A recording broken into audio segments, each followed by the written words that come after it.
আপনার শুনে অবাক হবেন, আমাকে একসাথে 800, 1000, 1200 মেয়ে একসাথে কল দে। এটা আমি অনেক বোরিং ফিল করি। আচ্ছা ভাই, ওটা বোরিং ফিল না, ওটা বোরিং ফিল। এটা রুবেল মালামাল থেকে আমাকে স্পন্সর করেছে।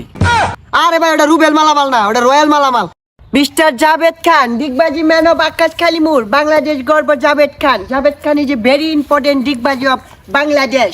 আরে ভাই, ডিগবাজি মেরে উড়পে উঠতাছুন কাকে লিগা? দর্শকের উদ্দেশ্যে কিছু কোন? আপনি শুনলে অবাক হবেন, এই ডিগবাজি আমার একটা প্রতিভা। আচ্ছা, আপনি কি ডিগবাজি দিয়ে কোনো ঘরে দরজা ভেঙেছেন? আপনি শুনলে অবাক হবেন, দরজা নাড়তে দিয়েছি, অনেকগুলো ভাঙে নাই। তবে বি কেয়ারফুল, যে কোনো সময় ডিগবাজি মেরে ঘরের দরজা ভেঙে আমি উঠতে পারি। শুনছি মেয়েরা নাকি আপনাকে খুব ডিস্টার্ব করে। ও আরেকটি গুরুত্বপূর্ণ কথা, আপনার শুনলে অবাক হবেন, আমাকে একসাথে 800, 1000, 1200 মেয়ে একসাথে কল দে। এটা আমি অনেক বোরিং ফিল করি। আচ্ছা ভাই, ওটা বোরিং ফিল না, ওটা বোরিং ফিল। এই শুটটা যে কিনেছেন, এটার দাম কত? দাম কেন বলবো? এইসব জিনিসের দাম বলতে নেই, এগুলো আমাকে আমার এক বন্ধু মালয়েশিয়া থেকে খয়রাত করেছে। ও খয়রাতি দিছাই না রে? না, তার মানে ভিক্ষা দিছাই না রে? এই ভিক্ষা কেন হবে? ভিক্ষা হবে না, সরেন তো, আমি ডিগবাজি দিব এখন। Oh my God! Javed Khan is a very digbaji important. Javed Khan is a looking like a wow. Oh man, nice tomato.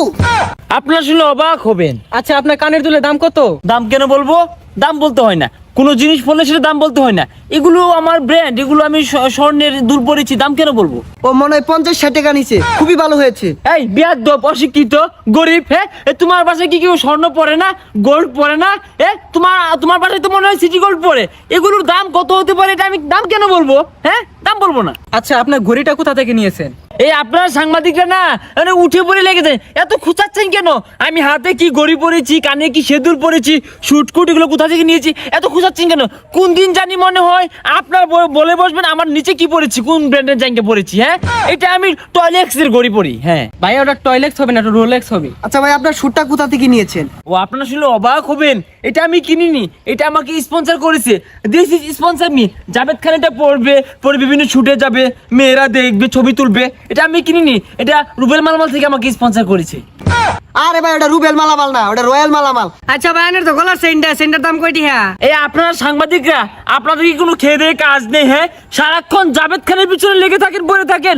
Javed খান কোথায় হাগলো, জাভেদ খান কি দিয়ে হসলো, এগুলো নিয়ে পড়ে থাকেন। এই মালা, এগুলো দাম বলতে হয় না। এগুলো কি আমাকে জোগাড় পেয়েছেন? এগুলো দাম বলবো? আপনি যে এত দামি দামি জামা কাপড় পরেন, চেন পরেন, ঘড়ি পরেন, তো এখন বাংলা ছবি আপনাকে নিচ্ছে না কেন?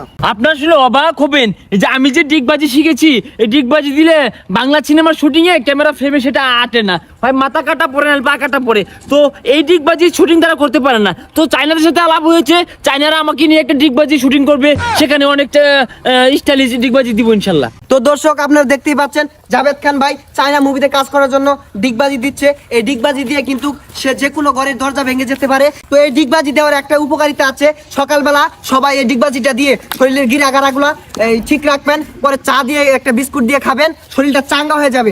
আপনার শুনে অবাক হবেন, আমি যে কোনো সময় যে কোনো নাইকির ঘরের দরজা ভেঙে ডিগবাজিতে ঢুকে যেতে পারি। সরেন তো, বি কেয়ারফুল।